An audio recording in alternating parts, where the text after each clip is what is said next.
I'm going to take you through shoulder exercises now on the foam roller, and we're going to start with your scapular setting, which is your shoulder blade setting, and then an exercise called scissor arms that will build into windmills. You'll need a foam roller for this one, a nice long 90 centimetre foam roller. If you don't have one of these, an alternative version is to roll up a really big towel and pop that underneath your spine. So we'll get started. So you're going to lie lengthways onto your foam roller. So making sure that you've got your bottom onto one end and head onto the top end.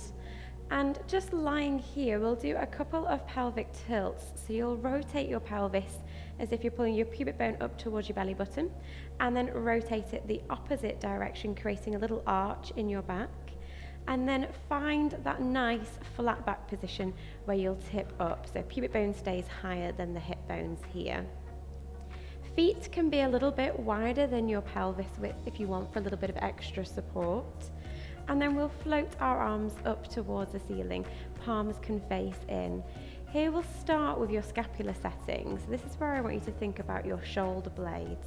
We're going to start by reaching towards the ceiling and widening your shoulder blades. And then we'll squeeze the shoulder blades together as we're scrunching the roller. And then reaching back up. I want you to go both directions and then think about finding a mid position where you've got wide collarbones and wide shoulder blades. You're somewhere in the center. From here, we're now going to squeeze the shoulder blades down towards our hips, so as if you're sliding your shoulder blades down towards your back jeans pockets, and then release them. And then we'll squeeze again. So I always imagine that I'm squeezing my armpits to my hips as I'm doing this one. You want to check that as you do this little squeeze, you're not letting your rib cage move, so the ribs stay nice and relaxed onto the roller. We'll find a position now where we'll squeeze halfway down and we'll hold this squeeze here. I now want you to think of where your shoulder blades are onto your rib cage and just keep them in that exact position. We'll start with the scissor arms. As you breathe out, you're going to lower one hand overhead and one hand towards the floor. You'll then inhale, float the arms back up to your start position, checking the shoulder blades stay in that exact same spot. And then again, breathing out, we now go the opposite side. So we're just going to keep scissoring our arms. I want you to take it at the pace of your breathing, so every breath out, we lower. And the reason why we do this on the breath out is that as we breathe out, our rib cage naturally drops. So we maintain a nice frame through our spinal position. And it's just the arms doing the movement with these scissor arms. So breathing out as we go down, inhale, float back up, and then exhale, going away.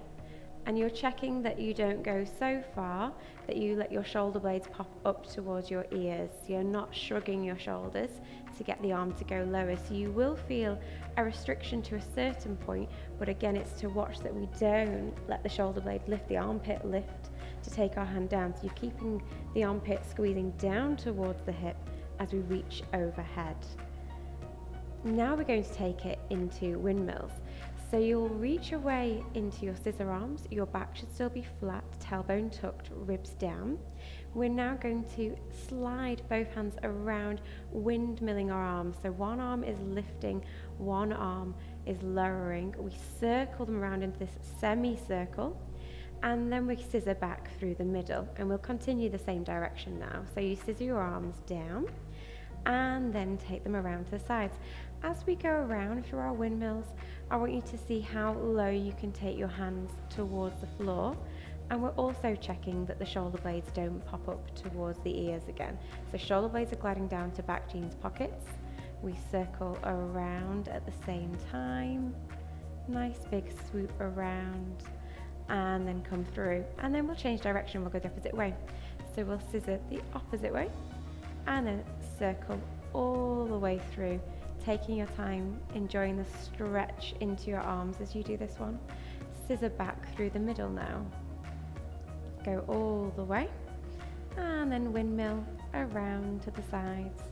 Going slow and controlled, shoulders staying away from the ears, back stays flat into the roller, and keeping the hands as low as you can to the floor.